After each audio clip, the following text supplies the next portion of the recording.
ધોરણ 11ના વિદ્યાર્થી મિત્રો, આજે આપણે ગુજરાતીમાં 17મું કાવ્ય જોવાનું છે. 17મા કાવ્યનું નામ છે ભજન કરે તે જીતે.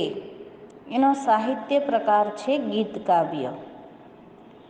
ભજન કરે તે જીતે એટલે જે ભક્ત સાચા હૃદયથી ઈશ્વરનું સ્મરણ કરશે એ આ જગતને જીતી જશે, એટલે કે આ ભવસાગરને પાર કરી જશે એવું મકરંદ દવે અહીંયા આ કાવ્યમાં કહે છે. એના કવિ છે મકરંદ દવે. મકરંદ દવેનો પરિચય પહેલાં આપણે મેળવી લઈએ તો એમનો જન્મ 13/11/1922, અવસાન 31/1/2005. મકરંદ દવેએ ઘણા બધા આવા ધર્મ વિશેના, પરમાત્મા વિશેના કાવ્યો લખ્યા છે. એક જૂના કોર્સમાં બહુ સરસ એમનું કાવ્ય આવતું હતું. તમે નથી ભણ્યા પણ જૂના કોર્સમાં આવતું હતું. એ કાવ્ય ખૂબ પ્રખ્યાત થયેલું. પગલું માંડું હું આકાશમાં, નીચે જોવું હરિવરનો હાથ. એટલે એમાં મકરંદ દવે કહેતા હતા કે જ્યારે આપણે દુઃખથી ને ચિંતાઓથી ઘેરા જઈએ છીએ અને આપણે મુશ્કેલીઓ અનુભવીએ છીએ, ત્યારે આપણને એમ લાગે છે કે આપણા આ જગતમાં આપણું કોઈ નથી. પણ જેવું આપણે વિચારીએ છીએ ત્યાં જ કે કોઈ અદૃશ્ય સાથ આપણને સાથ આપતું હોય છે, એ છે ઈશ્વરે. પગલું માંડું આકાશમાં એટલે કે શૂન્ય અવકાશમાં જ્યારે હું પગલું માંડું તો હું જોઉં કે નીચે હરિવરનો હાથ, એટલે કે ઉપરથી ઈશ્વર આપણને કે સહાય કરે જ છે. એવો સરસ મજાનું કાવ્ય એમનું આવતું હતું. તો આ પણ એવું જ કાવ્ય છે. કવિ, નવલકથાકાર, નિબંધકાર, ચરિત્રકાર અને આધ્યાત્મ સાધક મકરંદ વજેશંકર દવેનો જન્મ ગોંડલમાં થયો હતો. માધ્યમિક સુધીનું શિક્ષણ ગોંડલમાં, રાજકોટ આર્ટ્સ કોલેજમાં દાખલ થયા પછી 42ની લડત માટે ઇન્ટર આર્ટ્સથી અભ્યાસ છોડ્યો. અનેક દૈનિક પત્રો, સામયિકો સાથે તેઓ જોડાયા અને સાહિત્યિક પત્રકાર તરીકે તેમણે નોંધપાત્ર કામગીરી કરેલી છે. સૌંદર્ય પ્રીતિ, માનવ હૃદયની સંવેદનાનું ઝીણું આલેખન, સૌરાષ્ટ્રની વાણીના ઓજ તથા માધુર્ય, કાવ્યબાનીની સુઘડતા એમના કાવ્ય લેખનને આગવો મિજાજ બક્ષે છે. આધ્યાત્મ અને ધર્મના સ્તર પર રહી ભજન ગીતોમાં એમના ઉન્મેષો પરંપરાની વાણીમાં પોતિકો અવાજ ભેળવવા મથે છે. ગૂઢ અનુભવ અને ગહન ચિંતનને કવિ રસમય અભિવ્યક્તિ આપી શકે છે. તરણા, જયભેરી, ગોરજ, સૂરજમુખી, સંજ્ઞા, સંગતિ જેવા એમના કાવ્ય સંગ્રહો છે. ઝબૂક વીજળી ઝબૂક તેમનો બાળ કાવ્ય સંગ્રહ છે. તો શેણી વિજાનંદ ગીત નાટિકા છે. પુરાણ કથાને ગૂંથતી માટીનો મહેકતો સાદ એમની નવલકથા છે. બે ભાઈ બાળ નાટ્ય સંગ્રહો છે. પીળપરાઈમાં પ્રસંગ ચિત્રો છે. અંતરવેદી, યોગપથ, સહજને કિનારે, ભાગવતી સાધના, ગર્ભદીપ, ચિરંતના જેવા તેમના ગ્રંથોમાં એમનું ચિંતન પ્રગટ થયું છે. સતકેરી વાણી એમનો સંપાદિક ભજન સંગ્રહ છે. ઘટને માર્ગે અને ટાર્ઝન જંગલનો રાજા એમના અનુવાદો છે. તેમને રણજીતરામ સુવર્ણચંદ્રક, નરસિંહ મહેતા એવોર્ડ તેમજ સાહિત્ય ગૌરવ પુરસ્કાર પ્રાપ્ત થયો છે. વલસાડ પાસેના નંદીગ્રામમાં જીવનની પોતીકી શૈલી તેમજ ચોક્કસ ઉદ્દેશોને સાર્થક કરતી ડોમ્યુન લાઈફ તેમણે વિકસાવી છે. હવે ભજન કરે તે જીતે ગીત કાવ્ય છે તે સંજ્ઞા એમનો કાવ્ય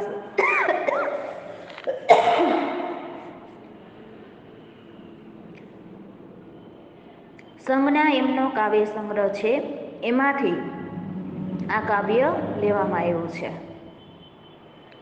ભજન કરે તે જીતે ગીતમાં કવિ કહે છે કે પરમાત્માને મૂલવવા જશો તો એનાથી પરમાત્મા છે એનો આપણે ક્યારેય મૂલવી શકશું નહીં, એનાથી કોઈ અર્થ સરશે નહીં. ઘણા બધાને આપણે જોઈએ છીએ કે આડંબર કરતા હોય છે, ધર્મના નામે ખોટા દંભ કરતા હોય છે, તો એનાથી કાંઈ ઈશ્વર ક્યારેય જીતાય નહીં, એનાથી ઈશ્વર ક્યારેય પ્રાપ્ત ન થાય. પણ સાચા હૃદયથી ઈશ્વરને આપણે આપણું સર્વસ્વ સમર્પિત કરી દઈએ ત્યારે ઈશ્વરને આપણે જીતી શકીએ છીએ, ત્યારે આપણને ઈશ્વર મળે છે. મીરાબાઈ છે, પછી નરસિંહ મહેતા છે, આપણે જાણીએ છીએ કે એણે બધું ઈશ્વરના ચરણોમાં ધરી દીધું હતું. બસ ઈશ્વરનું નામ રટણ કરવું, પછી જે થવું હોય તે થાય. ગમે તેવી મુશ્કેલી આવે તો પણ એની શ્રદ્ધા ક્યારેય ડગી નથી. અને આપણે સામાન્ય મનુષ્ય છે એ જ્યારે ઈશ્વરનું નામ સ્મરણ કરતા હોઈએ અને પછી જીવનમાં કંઈક મુશ્કેલી આવે નાની એવી, એટલે આપણે ઈશ્વર ઉપર દોષ ઢોળી દેતા હોઈએ છીએ કે ભગવાન તમારી આટલી બધી પૂજા કરો, ભક્તિ કરો, છતાં પણ તમે મને દુઃખ આપો છો ને આમ થાય ને તેમ થાય. તો ઈશ્વરની શ્રદ્ધા, ઈશ્વર ઉપરની શ્રદ્ધા એ લોકોની ડગતી નથી. મોત આવે તો પણ એ લોકો ડગતા નથી. પાનબાઈ, ગંગા સતી તમે જોવો છો કે એને ઈશ્વર ઉપરની શ્રદ્ધા ક્યારેય ડગી નથી. જે થવું હોય તે થાય, ઈશ્વરના ચરણોમાં અમે સર્વસ્વ સમર્પિત કરી દીધું છે. હવે એને મારવા હોય તો મારી નાખે, તારવા હોય તો તારી નાખે. એ સાચા ભાવથી ઈશ્વરને પ્રેમ કરે છે, ભક્તિ કરે છે, ત્યારે ઈશ્વરને પામે છે. એટલે કે જે સાચા હૃદયથી પરમાત્માનું ભજન કરે છે તે હંમેશા જીતે છે, એટલે કે પરમાત્માને પામે છે. આથી કવિ માનવીને અર્થાત ભક્તને ભજન કરવાનું કહે છે, એટલે કે ભજન કરવું જોઈએ એવું એ કહે છે. હવે આપણે કાવ્ય જોઈએ તો વજન કરે તે હારે રે મનવા, ભજન કરે તે જીતે. એટલે કે મનવા એટલે કે માનવી. હે માનવી, જે હરિવરને પોતાની રીતે મૂલવે છે. વજન કરવું એટલે કે મૂલવવું, એ ઈશ્વરનો માપ કાઢવું. તો જે ઈશ્વરને પોતાની રીતે મૂલવે છે તે હારે, એટલે કે કાંઈ પણ મેળવી શકતો નથી. પણ જે સાચા હૃદયથી ભજન કરશે, ઈશ્વરની ભક્તિ કરશે તે જીતી જશે, એટલે કે એનાથી ઈશ્વર પ્રસન્ન થશે. આપણે જાણીએ છીએ કે જ્યારે યુદ્ધ થવાનું હતું કૌરવોનું, પાંડવોનું, ત્યારે છેલ્લો પ્રસ્તાવ લઈને શાંતિદૂત બનીને કૃષ્ણ ભગવાન પાંડવો તરફથી જાય છે કે યુદ્ધ ન કરવું, એ સમજૂતી કરી લઈએ. ત્યારે દુર્યોધન છે એ ભગવાનને જમાડવા માટેનું આમંત્રણ આપે છે, 32 જાતના ભોજન કરે છે, પણ એને ઈશ્વર પ્રત્યે કોઈ ભાવ, લગાવ, પ્રેમ હતો નહીં. એટલે ઈશ્વરને ત્યાં, એટલે કે કૃષ્ણને ત્યાં જમવાનું ભાવતું નથી. એના બદલે જેને અનન્ય ભાવ છે, કૃષ્ણ પ્રત્યે પ્રેમ છે, એવા વિદુરજીના ઘરે જઈને તાંજળિયાની ભાજી ભગવાન જમે છે. એટલે 32 જાતના ભોજન આપણે ઈશ્વરને પીરસી દઈએ એટલે ઈશ્વર પ્રસન્ન થઈ જાય એમ નથી, પણ ભાવથી તમે નાની એવી વસ્તુ પણ ધરો, પણ એમાં પ્રેમ ને ભાવ હોય તો ઈશ્વર પ્રસન્ન થાય.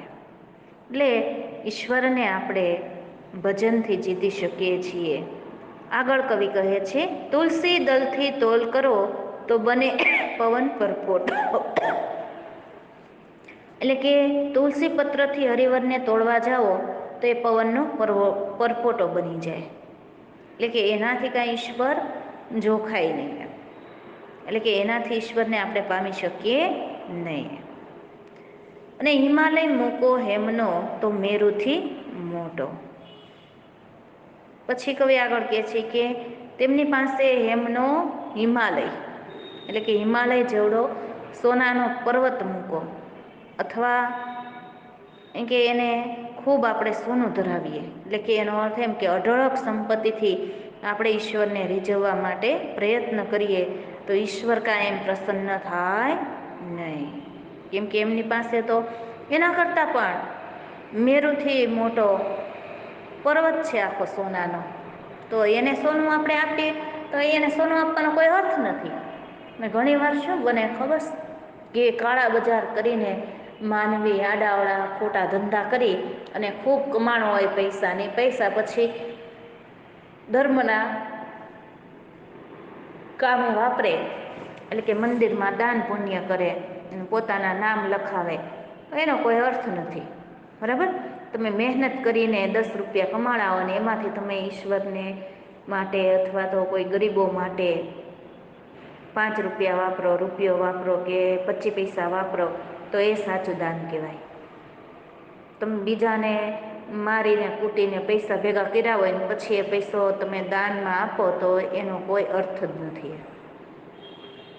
એટલે ઈશ્વર પાસે તો કે ખૂબ સંપત્તિ છે.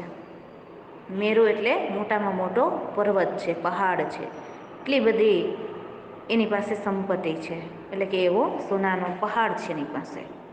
તો પહેલાં જેવું થયું કે એક ભક્ત છે એ હનુમાનજી પાસે ગયો અને હનુમાનજીને કીધું કે હનુમાનજી કે તમે મારું આ કામ કરી આપશો, એનું કોઈ કામ હશે એ કરી આપશો તો હું તમને એમ કે 1 લોટો તેલ ચડાવીશ. એટલે હનુમાનજી પ્રસન્ન થઈને કીધું કે તું મને તેલ ચડાવીને હું તારું કામ કરી દઉં, ત્યારે તું તેલ ચડાવે એના બદલે હું જ 1 ડબ્બો તેલનો લઈ અને હું એમાં ન નાહી લઉં એમ. એટલે એનાથી કાંઈ ઈશ્વર ક્યારેય પ્રસન્ન થાય નહીં. સાચો તમે ભાવ રાખો, પ્રેમ રાખો ઈશ્વર પ્રત્યે તો એ જ તમારી સાચી ભક્તિ છે. સંપત્તિથી ન મૂલવી શકાય ઈશ્વરને ક્યારેય. બરાબર. કે તમે જાણો છો કે કૃષ્ણને દ્વારકાની નગરીમાં કોઈ વસ્તુની ખોટ નહોતી, છતાં પણ સુદામાને એના પ્રત્યે અનન્ય પ્રેમ હતો. એના તાંદુલ પણ એને મીઠા લાગે છે.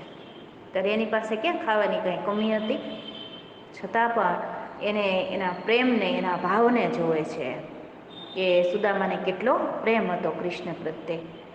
24 કલાક એ એનું જ નામ રટણ કરતા હતા. એટલે આવો પ્રેમ ભાવ હોય એના ઉપર ઈશ્વર પ્રસન્ન થાય, એને એ ખુશ કરે. શબરી છે તો એણે શું ભગવાનને ધર્યું હતું? બોર જ ધર્યા હતા. એ પણ જૂઠા હતા, પણ એનો ભાવ કેટલો સારો હતો કે ભગવાનને બોર ખાટા ન લાગે એટલે હું ચાખીને રાખું એમ. તો એના હેઠા બોરે ભગવાન ખાય છે. તો ઈશ્વર છે એ તો ભક્તના ભાવને જોવે છે. અરે ઈશ્વર તો ભક્તના ક્યારેક નોકર પણ બની અને એનું કામ પણ કરતા હોય છે. એના પ્રત્યે ભાવ હશે ત્યારે ને, આટલો પ્રેમ હશે ઈશ્વરને એના પ્રત્યે, ત્યારે એટલું એનું કામ કરતા હશે ને. નરસિંહ મહેતાના શેઠ બનીને જાય છે. બરાબર. પછી એક સ્ત્રી છે એના ઘરે એ જાત્રા કરવા જાય છે અને ઈશ્વર છે એના ઘરે એનું રૂપ ધારણ કરીને વહુ બનીને એ ઘરના બધા કામ કરી દે છે. બોલો, આ અનન્ય ભક્તિ છે, એનાથી ઈશ્વરને જીતી શકાય. આગળ આપણે જોઈએ કાવ્ય. તો મેરુથી મોટો આ ભારે હળવા હરિવરને મૂલવવો શી રીતે? એટલે કે ઈશ્વર પાસે તો સંપત્તિનો મોટો પહાડ છે, પર્વત છે સોનાનો. તો અઢળક સંપત્તિથી તેમને રીઝવવો તો એ રીઝે નહીં. કેમ કે એમની પાસે તો એથી મોટો સોનાનો મેરુ પર્વત છે.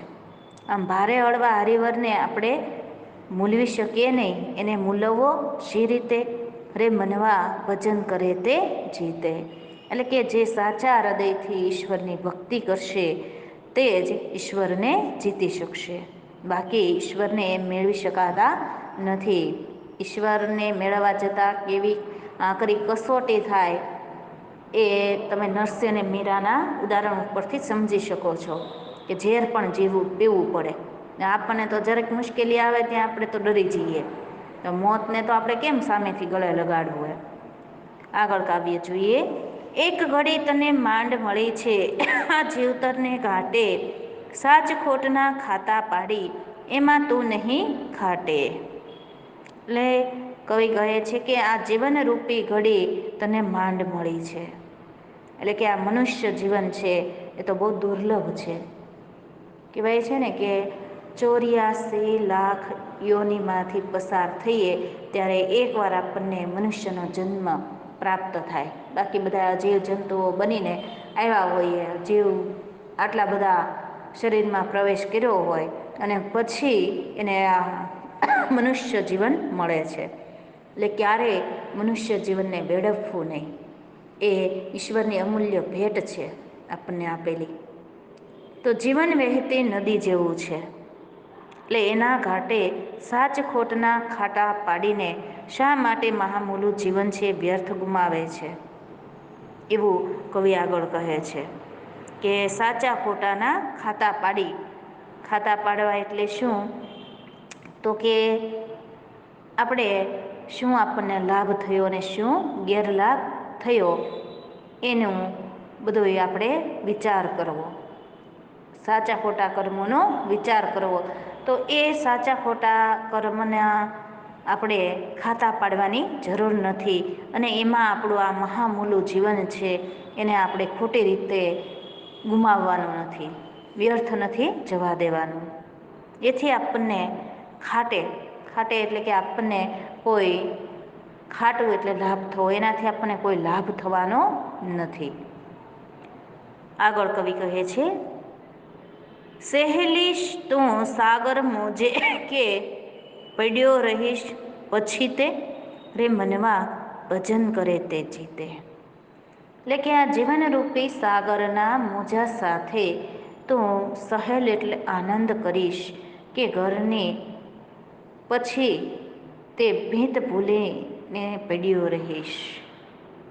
એટલે કે પછી એટલે ઘરની પાછલી ભીત. બરાબર કે આ જીવનરૂપી સાગરના મોજા સાથે આપણે આનંદ કરવાનો છે. ઘરની દિવાલ છે એ દિવાલને આપણે ભૂલી જઈએ તો આપણને મુશ્કેલી પડે. આપણને વાગે તો એમ ભીત ભૂલીને આપણે પડ્યા રહેવાનું નથી. એટલે કે મોહ માયામાં ભૂલા પડવું એ ભીત ભૂલવા જેવો છે. આપણે દિવાલ આવતી હોય અને આપણે હાલ્યા જ જઈએ તો શું થાય? તો કે વાગે આપણને, માથું ભટકાય. તો એવી મોહમાયામાં આપણે પડ્યું નથી રહેવાનું. તો શું થશે? તો કે ભીત ભૂલવા જેવું થશે. બરાબર? એટલે આપણને ચોટ આવશે, વાગશે. એટલે આ મોહમાયામાં આપણે પડ્યું નથી રહેવાનું એમ. તેથી હે મનવા સાચા હૃદયથી કેવળ તું ઈશ્વરનું નામ સ્મરણ કરીને ભક્તિ કર તો જ એને તું પામી શકીશ. ઈશ્વરને તો જ મેળવી શકાય. આગળ કવિ કહે છે આવ હવે તારા વજન મૂકીને વરવા. ગજ એટલે કે કાપડ માપવાની ધાતુની પટ્ટી હોય એને ગજ કહેવાય. પણ અહીંયા અર્થ લેવાનો છે સમજ. એટલે કે તારી સમજ પ્રમાણે તારે હવે ઈશ્વરને ભજવાના છે. એટલે કે હવે તારા ગજથી એટલે કે તારા માપદંડથી તારે એને મૂલવવાનું છોડી દેવાનું છે ઈશ્વરને. આપણે ઈશ્વરને માપવાના નથી એમ. આ પટ્ટીથી આપણે માપવાના નથી. આપણી સમજથી આપણે ઈશ્વરને માપવાના નથી. વજન મૂકીને વરવા એટલે કે નાહકનું આવી કઢંગી રીતે મૂલવવાનું આપણે છોડી દેવાનું છે ઈશ્વરને. આગળ કવિ કહે છે નવલખ તારા નીચે બેઠો ક્યાં ત્રાજવડે તરવા. 14 ભુવનનો સ્વામી આવે ચપટી ધૂળની પ્રીતે રે મનવા ભજન કરે તે જીતે. એટલે કે એનો અર્થ એમ છે કે હરિવર તો 9 લાખ તારાની નીચે બેઠા છે. એટલે એનો અર્થ એમ કે એમની પાસે તો અમૂલ્ય મિલકત છે, સંપત્તિ છે. હરિવર 9,00,000 તારા જેટલા અમૂલ્ય છે, એને તું ક્યાં ત્રાજવે તોડીશ? એટલે કે એક ત્રાજવેથી આપણે એને તોડી શકીએ નહીં, માપી શકીએ નહીં. એટલે કે એક માપદંડથી એને આપણે મૂલવી શકીએ નહીં. એને તું કેવળ ચપટી ધૂળ જેટલો પ્રેમ કરીશ, એટલે કે એમની થોડી ઘણી પ્રેમ લક્ષણા ભક્તિ કરીશ તો આ 14 ભુવનના સ્વામી છે, હરિવર છે, એ તારી પાસે આવશે, અર્થાત તારા ઉપર પ્રસન્ન થશે. માટે હે મનવા, કેવળ સાચા હૃદયથી, એટલે કે સાચા પ્રેમ ભાવથી તું ઈશ્વરનું નામ સ્મરણ કર, અને એમ કરવાથી જ એમને જીતી શકાય છે, એમને પામી શકાય છે. એટલે અહીંયા કવિ કહે છે કે આવો સરસ મજાનો મનુષ્ય દેહ આપણને પ્રાપ્ત થયો છે, તો એનાથી આપણે પરમાત્માની સાચી ભક્તિ કરીએ અને એને ઈશ્વરને આપણે પ્રસન્ન કરીએ, અને એવી સેવા ભક્તિથી એ પ્રસન્ન થશે. બાકી આપણે એને મૂલવવા જઈશું કે આ આપણે એને ધરીએ, સંપત્તિ ધરીએ કે પેલું ધરીએ કે આ ધરીએ, તુલસીપત્ર ધરીએ, તો એનાથી ઈશ્વર ક્યારેય પ્રસન્ન થાય નહીં. અને આધુનિક સમયમાં તો ઈશ્વરે કીધું જ છે કે માનવ સેવા એ જ પ્રભુ સેવા. એટલે કે કોઈ દુઃખી હોય, દીન હોય તો એને આપણે મદદ કરીએ, એને આપણે સહારો આપીએ, તો એ ઈશ્વરની ભક્તિ જ છે. ઈશ્વરને આપણે સાચા હૃદયથી યાદ કર્યા અને એમની ભક્તિ કરી તો એ સમાન છે. એટલે એ પ્રમાણે આપણે ઈશ્વરને એમ કે સાચા હૃદયથી, સાચા ભાવથી યાદ કરવા જોઈએ અને દીન દુઃખીને આપણે મદદ કરવી જોઈએ. એ જ ઈશ્વરની ભક્તિ છે. ઘણીવાર ઘણા તમે જુઓ કે કેટલી બધી માળા કરતા હોય ને 32 જાતના ભોજન ઈશ્વરને ધરાવતા હોય, પણ એના ઘરે કોઈ ભૂખ્યું આવ્યું હોય દરવાજે ને ભીખ માંગતું હોય તો એને ધૂત્કારીને કાઢી મૂકે છે, તો ત્યાં એક રોટલી આપતા નથી. તો એનાથી કાંઈ ઈશ્વર પ્રસન્ન ન થાય કે તું મને 32 જાતના ભોજન જમાડ, અને પેલા માણસને એ જીવતો, એટલે આત્મા એ જ પરમાત્મા છે, એ ક્યાંય દૂર નથી. તો આપણે ઈશ્વરને મેળવવા હોય તો દરેક વ્યક્તિમાં એ ઈશ્વર બેઠેલો જ છે. તો આપણે કોઈને નફરત ન કરવી, આપણે કોઈને ધુત્કારવા નહીં, તો એનાથી ઈશ્વર એમ કે પ્રસન્ન નહીં થાય. પણ આપણે સાચા ભાવથી બીજાને પણ કે સાચી રીતે પ્રેમ કરીશું, એમને મદદ કરીશું તો ઈશ્વર ચોક્કસ પ્રસન્ન થશે.